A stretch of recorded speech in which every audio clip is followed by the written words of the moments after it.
Welcome everyone. And we'll go ahead and start. And if anyone else comes late, Sander, maybe you can pass out. But once again, if you want to watch the session later, or if you miss a session and want to see it,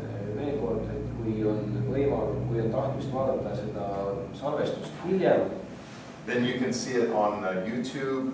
There are also links on Facebook and Google Plus if you use that. And another resource, I think all of you have heard this, is ppetu.net. And you can look up the references later.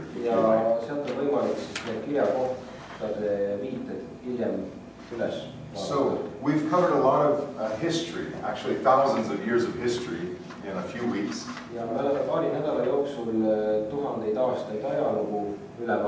But now we're going to zoom in on the area around Jerusalem. And there's a small map of Jerusalem here. But when our first son was getting ready to make his own appearance,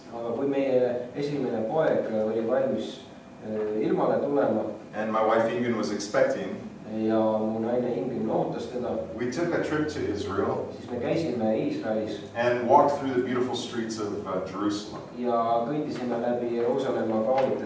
And as I've mentioned before, the layers of history are actually beneath your feet.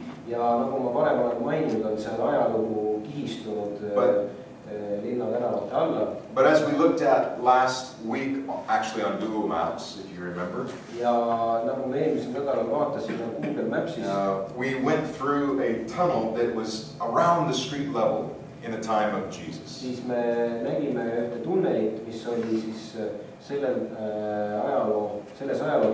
And all of these walls you can see old and new.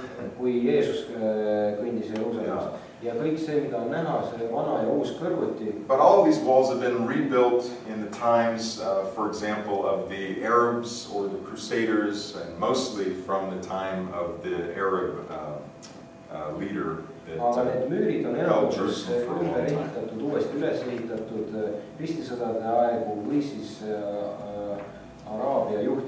But it's a beautiful area. And like in Tallinn, there's this native limestone under the surface that many of the buildings are built with. They use their own native stone in many of the buildings. And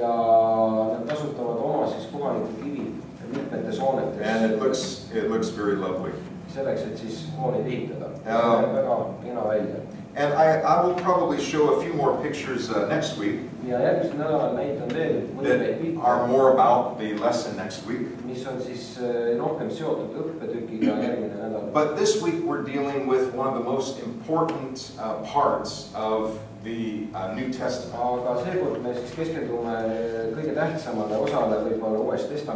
And let me just back up and set the stage. So Jesus has come with his disciples. He's had 3 years of walking through the land of Israel, teaching and doing miracles. And then he comes to Lazarus' tomb. And this is perhaps the most spectacular miracle of all the miracles that he's done. And he raises Lazarus from the dead when he's already been dead for 4 days. So you can imagine the shock and the amazement of all the people that see it happen. And the writers of the Gospel say that there were a lot of people there who were mourning and supporting the family. And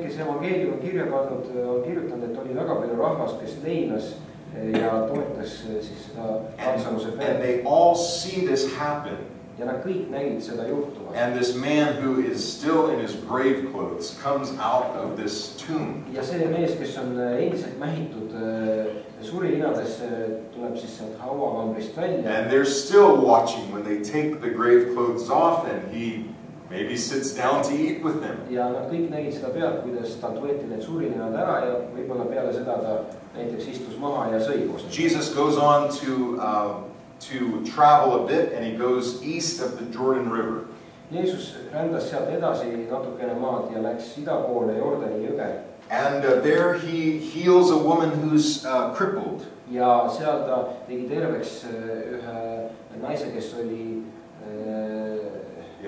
halvatud. Bowed down.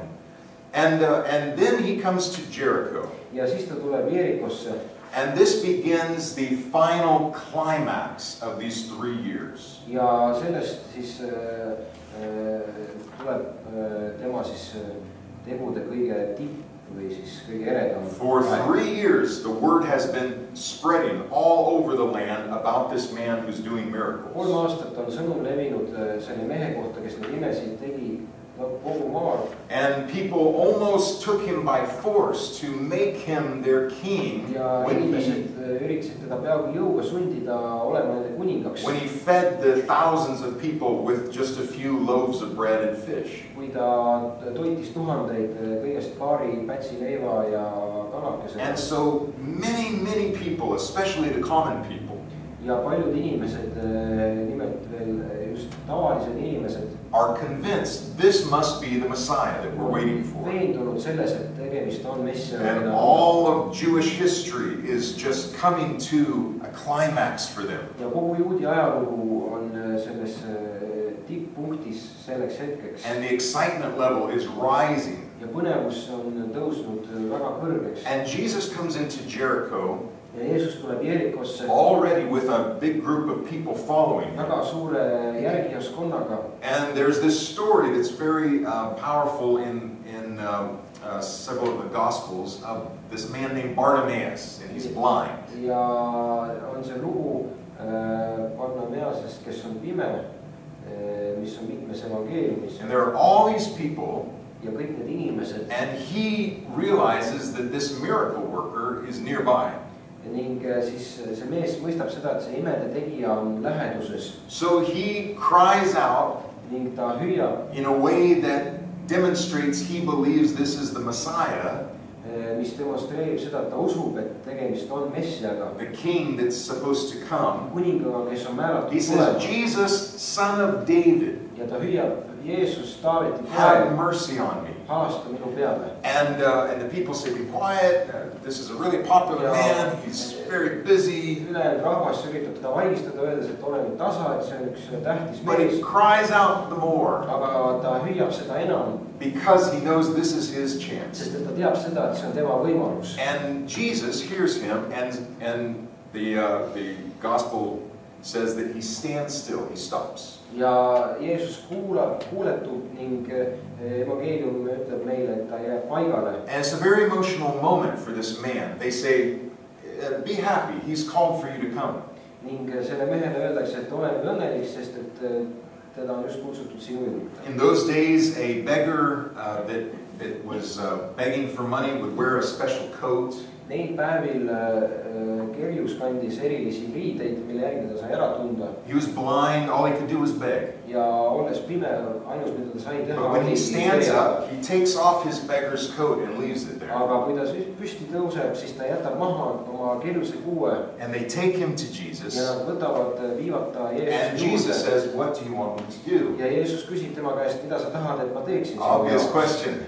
And he says, that I might see. Ja ta vastab, et ma näeks. And Jesus heals Bartimaeus. Ja Jeesus teeb Bartimaeuse terveks. Now, if this was spectacular in front of the tomb of Lazarus, kui see nüüd oli hämmastav Laatsaruse hauakambri juures, now there are even more people. Siis and they all see this happen. Kes näevad seda imet sündimas. And they're already excited. Ja nad on juba põnevil. When this happens, it just goes to another level. Ja kui nüüd see ime sündis, siis põnevus saavutas veelgi suurema kõrgema taseme. And the Gospels say that Bartimaeus begins following along with this big group of people. So they leave the beautiful city of Jericho and they begin up the Jericho highway toward Jerusalem.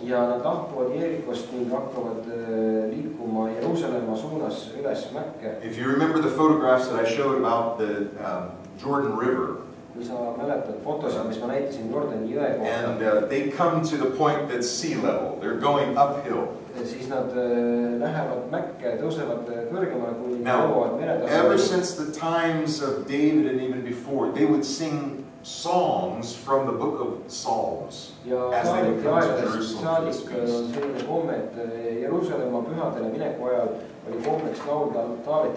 And there are other hundreds of people that are joining this same highway, and they're also going to the feast in Jerusalem.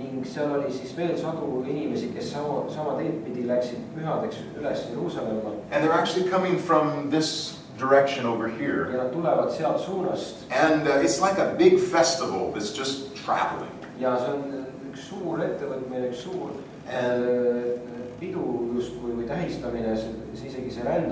They come to Bethany, and Mary, Lazarus' sister,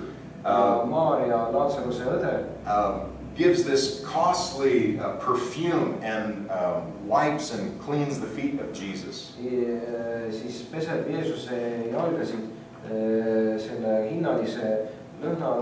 And they continue toward Jerusalem. And they come to the top of the first hill and they see the city in the distance. And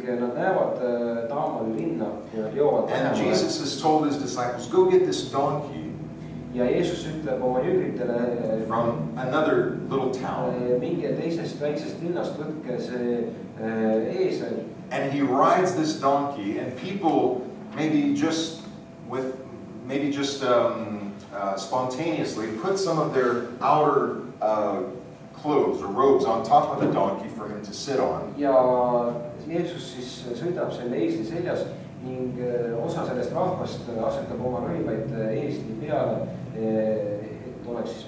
And other people begin spreading out their robes on the highway. And others are taking branches from the trees and putting them, it's like a carpet, into the city. And others begin waving their branches. And because of a scripture in Zechariah, one of the prophets of the Old Testament, that talks about the Messiah coming into Jerusalem.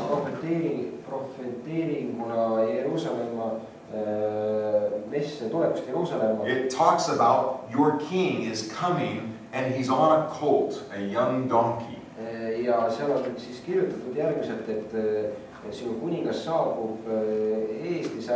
Now all the people are already excited. They've been going with Jesus all the way from Jericho. They've seen his miracles.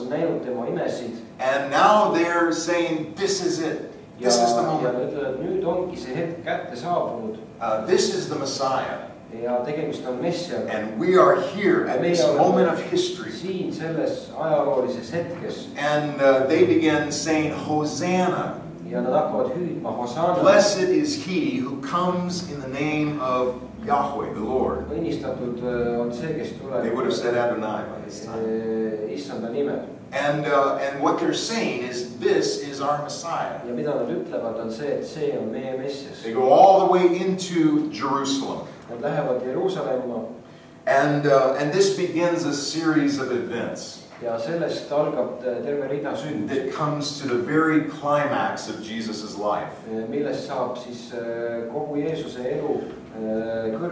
Jesus goes into the temple and he throws over the tables of the money changers. People that are making a business and doing some unethical things and cheating to sell animals for the festival, for the sacrifice. teenivad kasumit. They're making this festival and the sacrifices involved into almost a sport. And so he doesn't like it.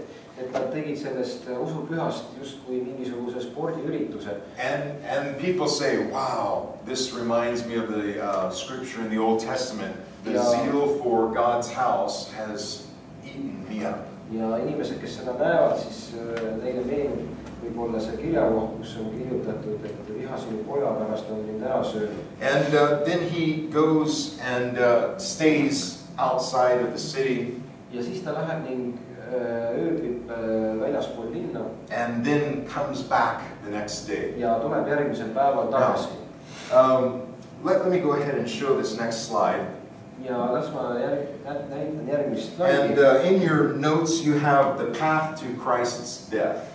Ja märkmetes on kirjas tee Kristuse surmani. So here is where they came with all these thousands of pilgrims with Jesus. Siin on nüüd see, kus nad tulid kõikide nende jüngritega. And they came into the temple courtyard. Nad tulid templi sisehoovi. And this is where it was called the court of the Gentiles. Ja seda nimetati paganate hooviks. And it was filled with these tables of people trying to make a business. Ja seal olid siis kõik need kohad, need lauad, kus inimesed üritasid äri teha. Of course, that would make it difficult for Gentiles who wanted to come also and worship to have a place where they could worship. Ja muidugi see tegi asja raskeks paganatele, kes tahtsid ülistada. There are all these animals making noises, and you can imagine the mess and kogu see segadus. And people are talking and not worshiping. So, rääkisid, seletasid, selle asemel, et Jumalat teenida. But the night before Jesus is arrested, aga ööl seda, kui Jeesus vahistatakse. This first event is the Last Supper. Siis see esimene sündmus on püha õhtu söömaaeg. And I'll speak more of that in just a moment. Ja ma räägin sellest pisut hetke pärast. But as they sit there and they prepare for the Passover that would be the next evening. Aga kui nad seal nüüd istuvad ning valmistuvad ette järgmiseks päevaks, mis on paasapüha. They eat the bread and they eat the other things that people normally eat that evening. Söövad siis sel õhtul leiba ja teisi asju, mida tavaliselt. And then Jesus does something different. Ja siis Jeesus teeb midagi teistmoodi. He takes the bread. Ta võtab leiba. And he says, "This is my body." Ja ütleb, see on minu ihu. And he's giving a symbol for what is about to happen. Ning ta annab sümboli selle kohta, mis on kohe sündimas. And as he breaks the bread, he says, "Which is broken for you." Ja kui ta leiba murrab, siis ta ütleb, mis on murtud teie eest. And these 12 disciples eat it, and he says, "Do this in remembrance of me." Ja need 12 jüngrit söövad ning ta ütleb neile, tehke seda minu mälestuseks. Now remembrance, he hasn't gone anywhere, but okay. And then he takes the cup. Kuigi ta pole veel kuhugi läinud, siis ta võtab karika. And he says, "This is the New Testament." Ning ütleb, see on uus testament. Of my blood. Minu veres.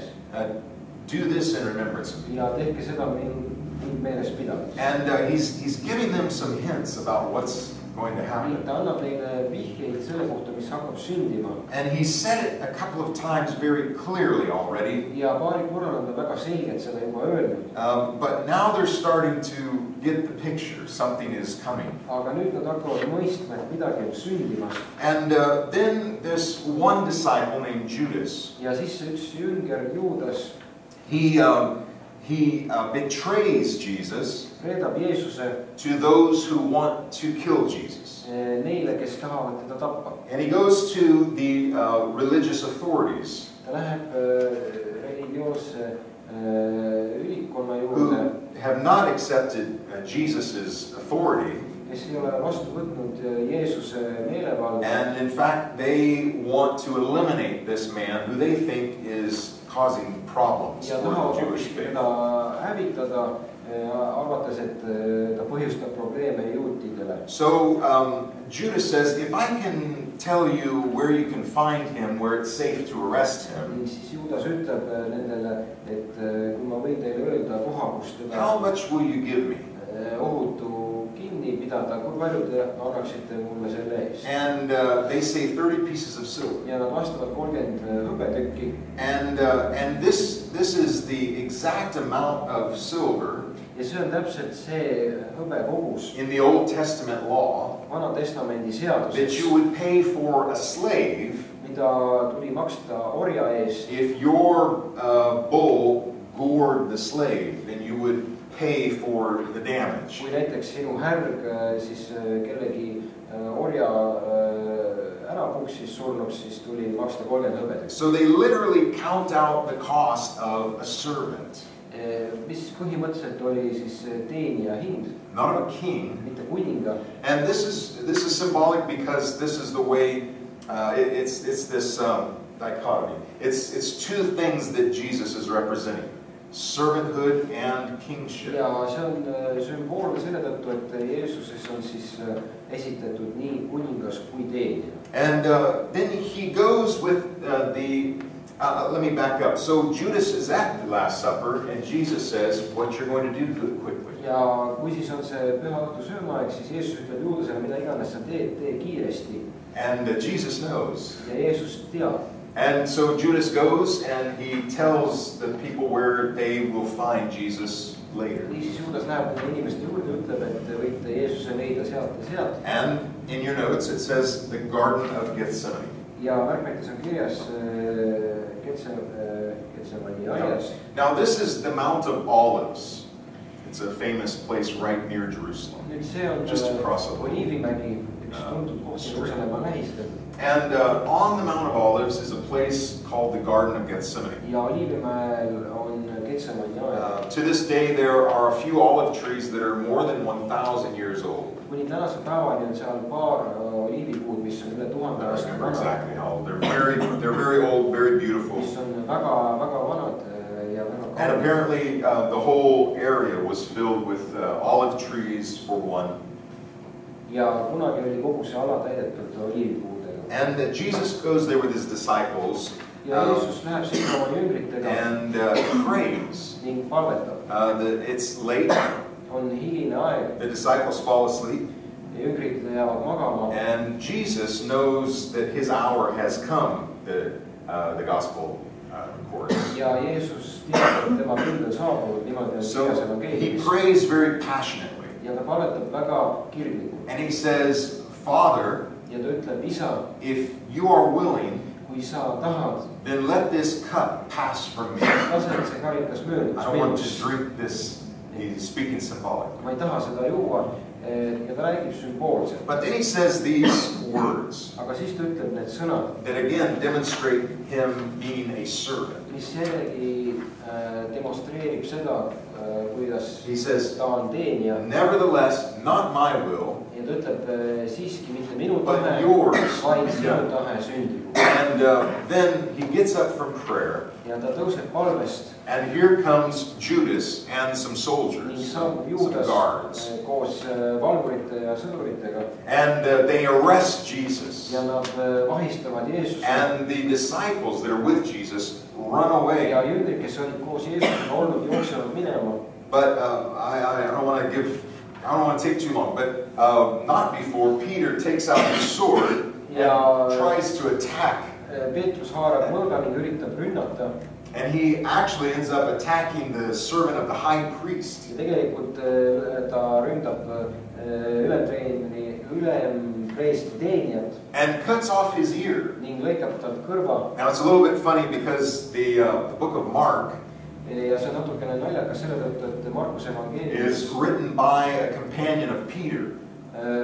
see on siis kirja pandud Peetruse kaaslasele. Mark is a young man who is writing as Peter is telling the story. Markus on noor mees, kes So he's telling Peter's on Peetruse perspective. kaaslane, kes paneb kirja Peetruse lugusid. And it doesn't say who cuts this man's ear off. Ja seal ei ole kirjas, kes lõikab selle kõrva ära. But in John, another one of the four Aga Gospels, Johannese evangeeliumis it says it was Peter. on kirjas, et see oli Peetrus.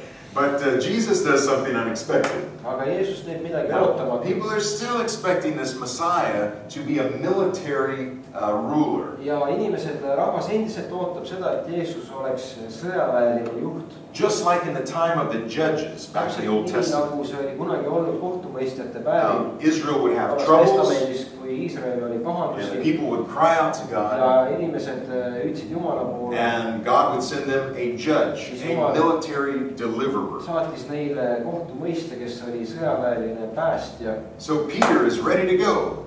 Ja Peetrus oli valmis minema. But Jesus surprises everyone. Aga Jeesus üllatab kõiki. And he says, put away your sword. Ja ta ütleb, pane ära oma mõõk. Those that live by the sword will die by the sword. Kes elab mõõga läbi, see sureb mõõga läbi. And he's totally shocked, of course. Ja ta on kindlasti and in fact, Jesus, I don't know if it's on the ground or what, but his ear has been cut off. Ja tegelikult Jeesus siis võtab selle kõrva, kas see siis maas või. And he heals this high priest servant's ear. Ja ta tervendab selle ülempreestri teenija kõrva. He gives his name in the text. Ja tema nimi on isegi mainitud.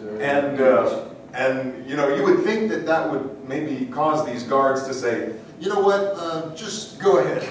ja sa võib-olla arvad, et või mõtled, et noh, et ometi need valvurid ja sõdurid siis lasta peale seda Jeesusel minna. But instead they go ahead and do what they're told and they take Jesus bound sellest hoolimata nad ikkagi võtavad Jeesuse to be examined, ja viivad ta kinni seotult, et teda läbi üle kuulatakse.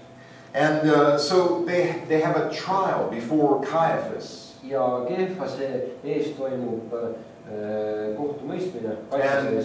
And there's a lot that I can say. I'm just going to try to give you the main ideas. Ja palju asju, mida ma tahaksin rääkida, aga ma siis toon mõned põhimõtted. And now, if I remember correctly, not very many years ago, they found this home that they took Jesus to, and it was of a prominent person in the city. Ja kui and it was near here. Mitte väga ammu leiti see kodu, kuhu Jeesus viidi. But later they take him into the city. Aga hiljem ta viidi linna. And John and some others say in their gospel that many people accuse him of things, but their testimonies don't really agree. Ja Johannes ning teised jünglid mainivad seda, et kuidas Jeesus süüdistati mitmete süüdistustega, aga süüdistused ei klappinud omavahel.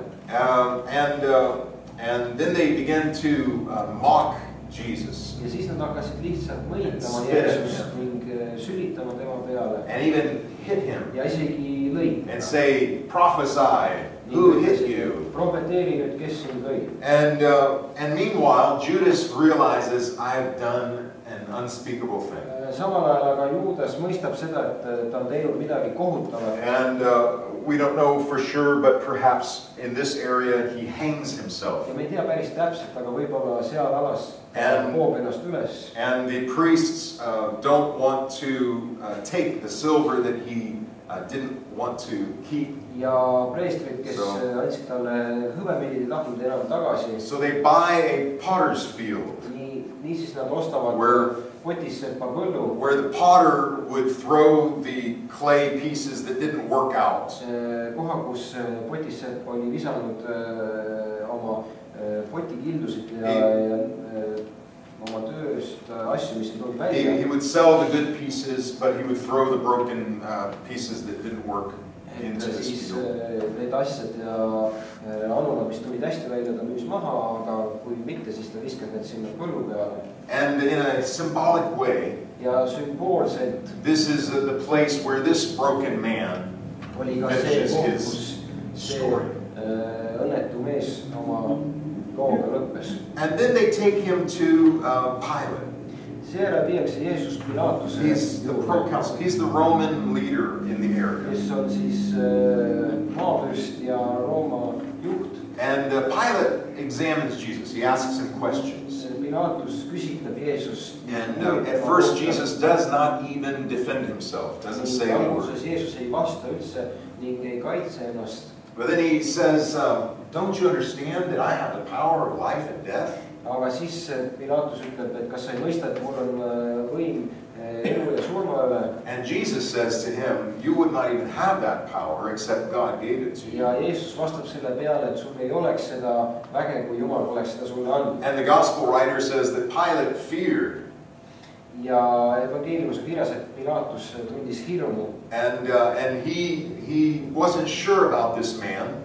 Ja ta ei olnud kindel selle mehe osas. But he wanted to set him free because he didn't see any fault in him. Aga ta ei tahtnud tahtis teda lasta vabaks. So he says it to the priests and the other Jews that have brought Jesus to him. Ning ta ütleb teistele preestritele ja neile, kes tõid Jeesuse tema juurde. And not only that, but Pilate's wife ja mitte ainult seda, vaid Pilatuse naine has a dream. Näeb und. And she says to her husband, be careful of this righteous man. Don't do any harm to him. Ütleb oma mehele, et ole ettevaatlik selle õigsa mehe juures, ära tee talle midagi. So Pilate says, let him go because I don't see any fault in him. Ja Pilatus ütleb, et las ma lasen sellel mehel minna, sest ma ei näe temas mingit viga. And finally he says, you know what? It's a feast of the Jews and it's a tradition that we let go one prisoner. Ja lõpuks ütleb, et on pühadaeg ning meil on traditsiooniks lasta üks vang vabaks. And there's a murderer named Barabbas. Ja on üks mõrvar Barabbas. Maybe he's trying to manipulate the people. Here's a really bad man, and here's this man that you wanted me to kill. Ta üritas rahvast manipuleerida, et siin on üks tõeliselt paha mees. Now remember, the Jews don't have the authority under Rome to sentence a person to death. So they have to come to the Romans. And to Pilate's surprise, the people say, give us Barabbas. Ja siis Pilatuse üllatuseks rahvas nõuab Barabbast. Barabbas' name means son of the father. Barabbase nimi tähendab isa poeg. Bar means son, and Abba means father or daddy. And in a sense, they were choosing between this son of the father and the way that Jesus is presented in the New Testament as the son of the father. And to Pilate's surprise, they say, give us Barabbas. And he just says, okay, I am going to symbolically wash my hands of this whole matter, and my hands are clean. And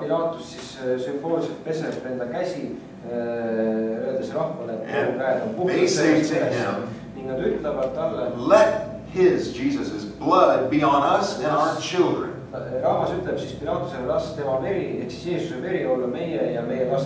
We will take responsibility. And this is hugely symbolic, of course. So they let Barabbas go free. And they whip Jesus and sentence him to death.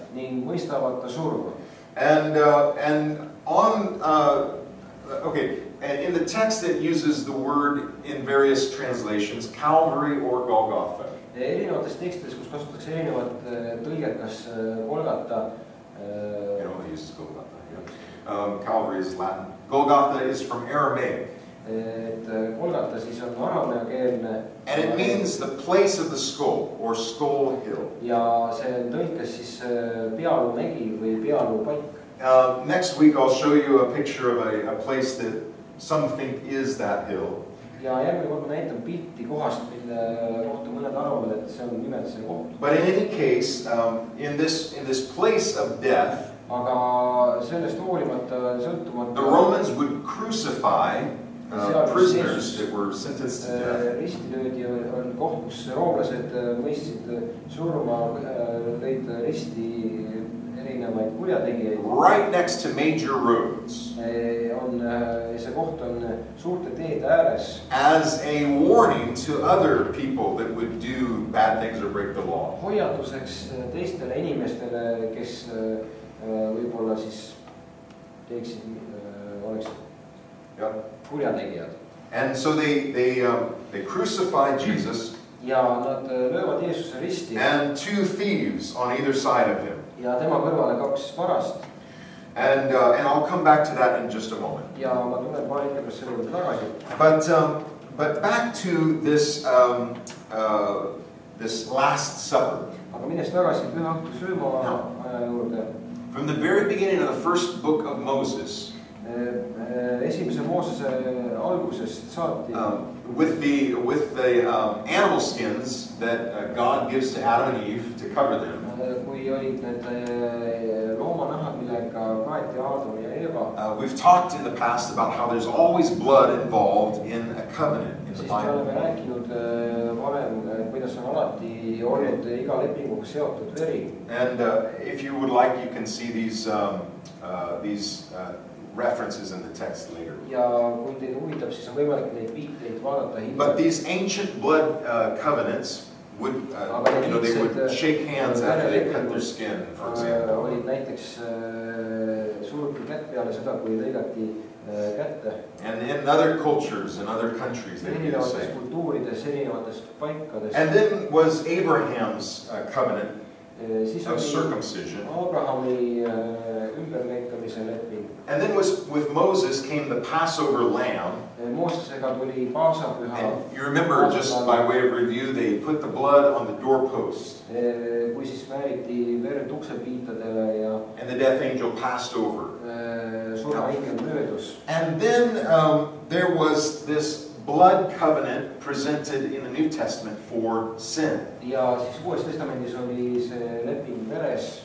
And then these are presented as symbols of this new covenant. Ja need on nüüd sümboliteks sellest uuest lepingust. So these are the words of Jesus. Need on Jeesuse sõnad. This is my blood of the New Testament or New Covenant. See on minu lepingu veri. For the remission of sins. Pattude andeks saamiseks. Under the Old Testament covenant, where they would sacrifice animals, Vana Testamendi, vana lepingu ajal, kui ohverdati loomi. The blood was used, the text would say, as a covering for sin. Siis Piiblis on kirjas, et loomade verd kasutati pattude katmiseks. And the next year it would have to be repeated. Ja seda as long as people were alive. Iga aasta, nii kaua kuni inimesed olid elus. But with this covenant, aga selle lepinguga nüüd it's one time on ainult üks kord for all. Kõikide. And we'll come back to this later in the New Testament. Ja Uues Testamendis me vaatame seda hiljem.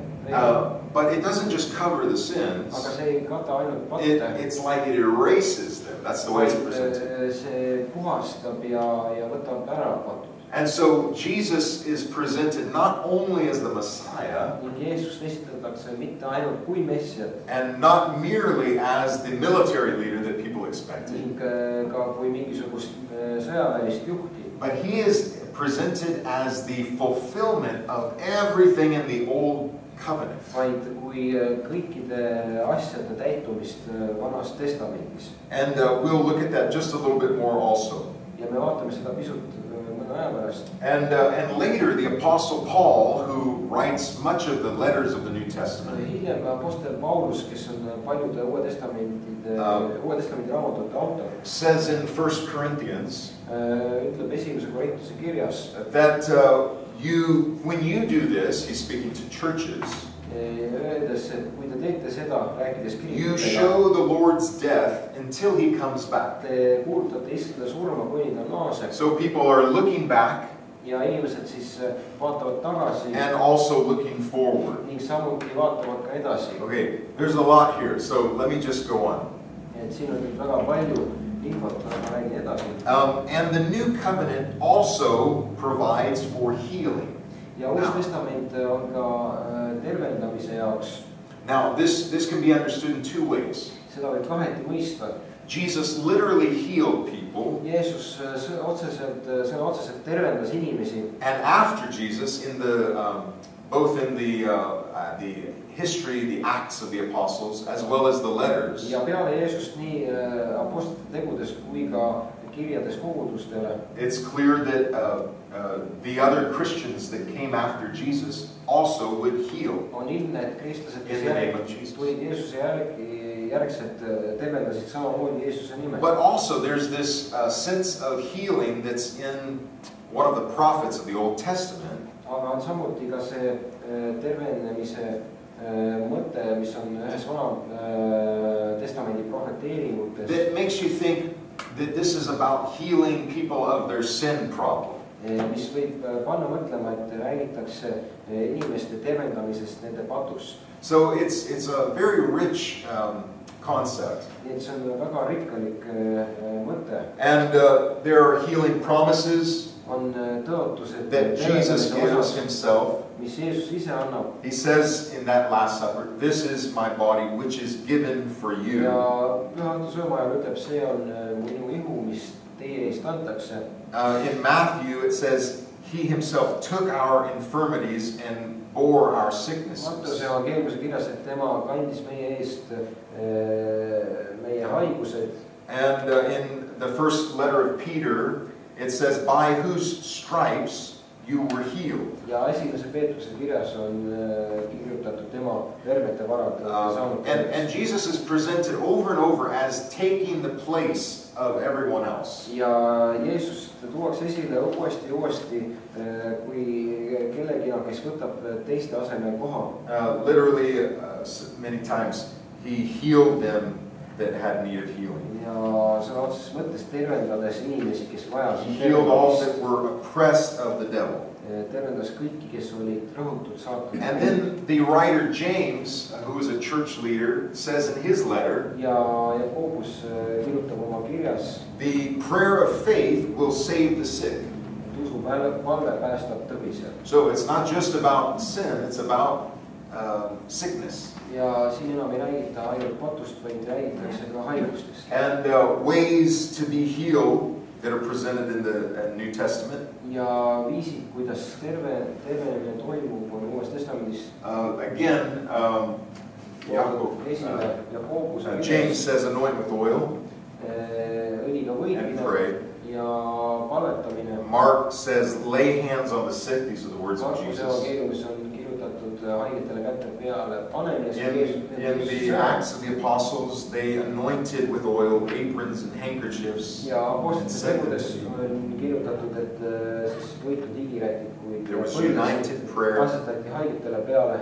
the personal prayer of faith, ja edasi isiklik usupalve. and then the gifts of healing. And we'll talk about that in another lesson.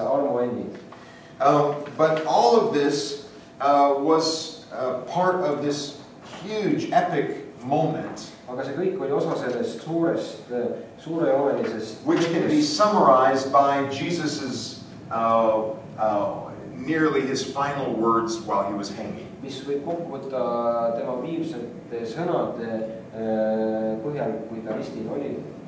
They had already beaten him until he had lost a lot of blood. Teda oli väga palju piitsustatud ning ta oli kaotanud palju verd. Several of the writers mentioned that they pulled out his beard. Ja osa on kirjutatud, et tema habe katkuti talt. They hit him with rods. Teda peksti varrastega. They put a crown of thorns around his head. Ja tema pähe asetati yeah. This was a very ugly scene. Asetati seesamune kibuvitsa okastega kroon.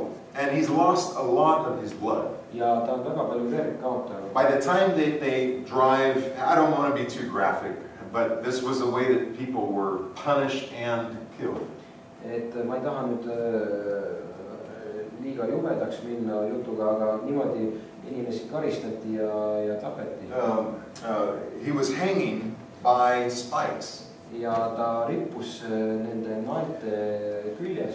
And okay, and I won't say too much more, but it was a very difficult way to die. Aga see oli väga ränk viis suremiseks. It was difficult to breathe. Sest et niimoodi oli väga raske hingata. And he says these final words. Ja öeldes viimased sõnad. And he says, "It is finished." Oli siis tema sõnadeks, see on lõpetatud. And it's like this phrase is speaking about all of this plan that had been in the last Testament. Tema sõnad rääkisid siis justkui kõikidest nendest plaanidest, mis oli vanas testamendis. As well as Jesus's personal mission. Ja samuti ka Jeesuse enda isiklikust missioonist ja eesmärgist. He's finished the work. Ja ta oli valmis, ta oli lõpetanud And selle he töö. says, it's done. Ta ütleb, see on lõpetatud. And then at Calvary, the sinless lamb Ja Golgatal siis patuta tall of God was sacrificed for the remission of sins. ohverdati pattude andeks saamiseks. Let's just look at one place in the book of Hebrews, which deals with a lot of this symbolism. Ja vaatame Hebra raamatust ühte kohta, mis kirjeldab seda sümboolikat. And Andres can read for me in Estonian, and I'll read from Hebrews chapter number 9. Hebra 9. peatükk. And let's look here. There are several places, but let me just look at a few of them. Ja mitmeid kohti, aga ma tahan vaadata paari kohta. Okay, let's read verse 11 and 12. Ja loeme salmidest 11 ja 12. Go ahead. Yeah. 9 no, 11. But Christ came as high priest. Chapter 9, that's right.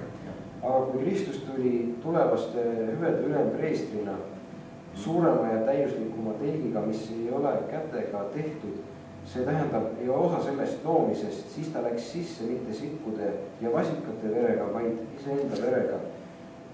Minnes ühe korra kõige pühamasse paika saavutas ta meile igavese lunastuse. And then look at verse 15. This is just the first part of the verse. Salm 15, seepärast ongi tema uue lepingu vahemees. Yeah. So he is the mediator of the new covenant. Et siis ta on uue lepingu vahendaja. And let's look at verse 22. I think that's the one here. According to the law, almost all things are purified with blood. Moosese seaduse järgi puhastatakse pea ja kõik asjad vere kaudu. And without shedding of blood, there is no remission of sins. Ja ilma vere valamiseta ei ole andeks andmist. And if you ever want to look at this chapter, it speaks about this whole process. Ja kui sind huvitab, siis selles peatükis räägitakse you can find that on ppetu.net. Ja seda on võimalik vaadata. And so this is creating a new way to God. Ja see loob uue tee Jumala juurde. And the Passover lamb inside the city, in the temple, ja paasatall linna sees templis, right at the 9th hour of the day, which in our thinking would be 3 o'clock. Päevatunnil, mis meie mõistes on kell 3. The Jewish day started at 6 o'clock. Sest juudi päev hakkas kell 6. That was the first hour. Mis oli esimene tund. And then the 9th hour is 3 o'clock. Ja 9. tund sellisel juhul on kell 3. And right when they're killing the Passover lamb for the Passover celebration, sel hetkel, kui tapetakse paasatall paasapühade raames või korras, that's the exact time that's recorded in the Gospels when Jesus dies. See on täpselt see hetk, kui Jeesus sureb, mis on kirja pandud evangeeliumis. And there are several other things that happen Ja mitmeid asju, mis juhtub, that even the Romans notice. mida isegi roomlased. And one man says, surely this was the Son of God. Ja üks mees roomlaste hulgast ütleb, kindlasti oli see Jumala poeg. Yeah. From 12 o'clock until 3 o'clock, the sky turns dark. Kella 12-st kella 3-ni on taevas pime. Many scholars will say this was probably a solar eclipse. Paljud õpetlased ütlevad, et see oli tõenäoliselt päiksevarjutus. And there's an earthquake. Ja toimub maavärin. And then when the 3rd hour comes and Jesus dies, ja kui saabub 3. tund ning Jeesus, the veil inside the temple that separates the holy place from the holy of holies, if you remember, see vaheriie, mis eraldab püha paika kõige pühamast paigast, it's torn without hands from top to bottom. Rebeneb otsast ülevalt alla ilma et keegi oleks seda pooleks rebistanud. It's as if it's symbolizing that Jesus, ja see sümboliseerib, et Jeesus, this flesh, this veil between human and God, et see eraldus, see ihu, see liha, mis on siis Jumala ja inimese vahel, on murtud pooleks. And the whole old covenant is finished. Ja Vana Testament on lõpetatud. And people can, in a sense, go freely into the most holy place. Ja inimesed võivad vabalt minna kõige pühamasse paika. Jesus Christ. Läbi Jeesuse Kristuse. So there are all these huge things happening. On need suured asjad, And it's tremendously, all the people that see all these things that have happened, inimesed, kes näevad kõike seda toimuvat, people that have come to the feast all the way from Jericho, and they've seen Lazarus and Bartimaeus, and they're waving palm branches. When they see all this happen, many of them go home wondering, what in the world have we seen? And I think next week we'll talk a little bit about what this all sets up to happen.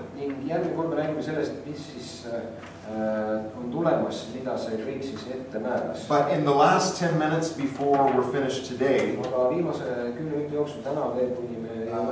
let me just give a summary of what's presented in the four Gospels. So, the first man, Adam, and you have this in your notes, is created in God's image, and he's given dominion over the earth. But his disobedience results in the following: sin, spiritual death, separation from God. Satan, or the devil, is called the god of this world. And in a sort of symbolic way, not a literal way, people are like sons of Satan, in the sense that they are following his rebellious nature, his rebellious ways. But then comes Jesus, who's presented as the last man, Adam.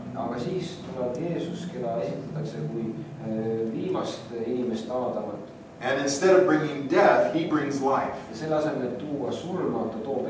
But it's in this ironic way, because he himself dies. And at Calvary, Jesus identifies with man's dead spiritual nature.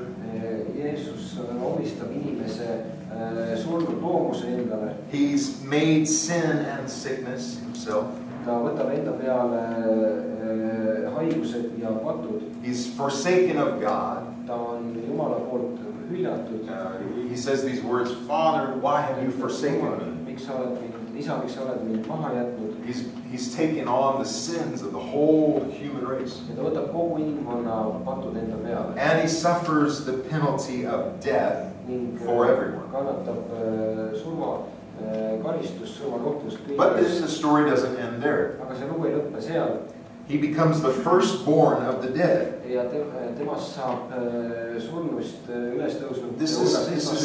This is tapping into biblical terms. He in a resurrection, Jesus' name is exalted. He restores man's rightful dominion from the beginning.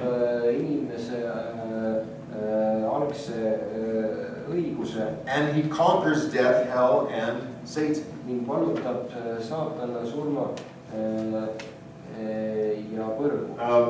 All of these references speak about how this happens spiritually. But then he comes back to life, literally.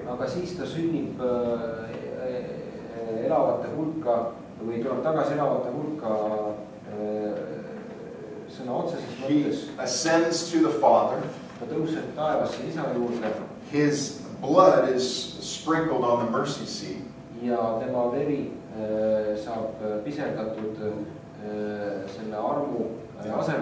Like we just read in Hebrews.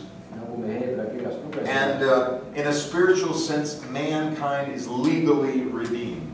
ja vaimulikus mõttes on inimkond seaduslikult lunastatud. And because of this, ja selle tõttu all of these writers present the believers' privileges kõik need, kes on siis piibli autorid, kes on piibli kirja pannud, as sons of God, children of God, eelisõigused kui Jumala lapsed, righteous, õiglased, justified, õigeks mõistetud, having eternal life, omades igavest elu, joint heirs with Christ, olles kaaspärija Kristusega and a new creation. ning olles uus loodu. Not because of people's own righteousness, mitte inimeste for enda example, õiguse varal, but because of His. vaid Kristuse õiguse tõttu. And those who reject Jesus' finished work ja need, kes põlgavad ära Jeesuse suffer the second death. mõistetakse teise suunda. So, sort of to summarize, kokkuvõtlikult you can say that somebody who is born once võib öelda, et keegi, kes on sündinud ühe korra, will die twice. sureb 2 korda. They're born naturally, Nad sünnivad loomulikult and then they die physically and spiritually. ja surevad nii loomulikult But kui ka if vaimulikult. someone is born twice, aga kui keegi on sündinud 2 korda, Jesus said to this one of the rulers of Israel named Nicodemus, Jeesus ütles ühele Iisraeli juhtidest, kelle nimi on he Nikodemus, says, "You must be born again." et sa pead uuesti sündima. He says, "What?" ja ta ütleb selle peale, mis And mõttes. Jesus says, "No, no, no. You must be born of water and ja spirit, Jeesus vastab selle peale, sa pead olema sündinud veest ja or vaimust, you can't see the kingdom of sest God." et muidu sa ei saa näha Jumala riiki. So if someone is born twice, kui keegi on sündinud 2 korda physically, füüsiliselt naturally, and ja spiritually, vaimulikult, then they experience death only once. siis nad kogevad surma ainult ühe. So it's kind of this irony. et on And, selline iroonia. And this new day dawns for man. ning koidab uus päev inimkonnale. There are at least, let me think, 3 people that Jesus raises from the dead during his ministry. on vähemalt 3 inimest, kelle Jeesus äratab surnust üles oma teenimise ajal. One of them was dead for 4 days. üks neist oli 4 päeva surnud. But then Jesus himself, after 3 days, aga siis peale 3 päeva Jeesus tõuseb ise surnust üles. and let me just end with this last illustration. ja ma lõpetan selle viimase illustratsiooniga. And I'll just put it all on the chart, and I won't take a long time. ja ma panen selle kõik siia But nähtavale. in the Old Testament, aga Vanas the Testamendis Father is presented as an invisible, omnipresent spirit. esitatakse kui nähtamatut, kõikjal olevat He, vaimu, he relates to angels and others spiritually, as a spirit. inglite abil ning vaimulikult oma vaimu kaudu. His plan of creation is his word, what tema he speaks. loomisplaan on tema sõna, mis ta räägib. And in the book of John, ja Johannese it evangeeliumis says, in the beginning was the Word. on kirjas alguses oli sõna. The Word was with God, the Word sõna was oli koos God. Jumalaga ja sõna oli It's the Jumal. expression of God. see on Jumala väljendus. It is who He is. see on see, kes ta on. And then it says in this first chapter of the Gospel of John, verse 14, ja esimese Johannese 14. salmis on kirjutatud. and the Word became ja flesh sõna sai and lihaks. lived among us, speaking of meie Jesus. keskel ja see räägib And Jeesusest. so He's called the Son of God ning teda nimetatakse Jumala pojaks, because His Father is the Holy Spirit, sest et tema isa on püha vaim, the one God. see, kes on But Jumal. He's called the Son of Man aga ta nimetatakse ka inimese because His mother is Mary. sest tema ema on Maarja And He comes to redeem people from sin. ning ta tuleb, et lunastada inimesi pattudest. So there's His birth, His crucifixion, tema sündimine, tema and His ristilöömine ascension. ja tema taevasse tõusmine. And in the New Testament, ja Uues He Testamendis will judge at the great white throne mõistab ta at the koos end suurelt of, valget troonilt. at the end of time. He'll rule on earth for 1,000 years. ta valitseb maailma koos pühadega 1000 aastat. He will come again to take ta believers. tõmbab varsti üles uuesti loodud usklikud. And his current ministry is as high priest, ja tema teenimine kui ülempreester intercessor, ja eestkostja, mediator, eestvaldaja, it. Everything that's needed for this new covenant. kõik, mis on vajalik selle uue lepingu jaoks. And the Father's Spirit is sent to recreate, to baptize all that believe and obey the ja isa gospel. vaim saadetakse, et uuesti luua, uuesti ristida neid kõiki, kes. So really, we talked in the Old Testament about this name of God, Yahweh. ja me oleme rääkinud sellest nimest Jahve. And Jesus' name means Yahweh Savior. ja Jeesuse nimi tähendab tõlkes Jahve päästab. So in this moment, this climax of the Bible, selles kõrghetkes we see God as the Father in creation, me näeme, kuidas Jumal on looja, the Son in redemption, isa, poeg päästja and the Holy Spirit within people. ja püha vaim inimeste sees. Now, this is a lot of stuff that I've covered today. ja seda kõike väga palju, mida ma täna siin rääkinud. But this was one of the biggest moments of anyone's life when all of this happened. aga see on kelle tahes elus kõige suurem hetk, kui see juhtub. And next week we'll pick up on this train of thought that I started. ja järgmine nädal me jätkame seda mõtterida. What about all these people who went home wondering what in the world just happened in Jerusalem? kõikidest nendest inimestest, kes Jeruusalemmast läksid hämmastunud koju, mõeldes, mis. So here comes this history of the Bible to this climax. niisiis on siin see ajalugu piiblis, But then it continues on as well. oma tulipunkti ja sealt läheb ka see lugu edasi. So if anyone has questions, I'll be glad to stay and answer any kui questions. kellelgi on küsimusi, siis mul on hea meel vastata. But thank you very much for coming on such a beautiful ma day. tänan, et olete tulnud sellisel kaunil päeval.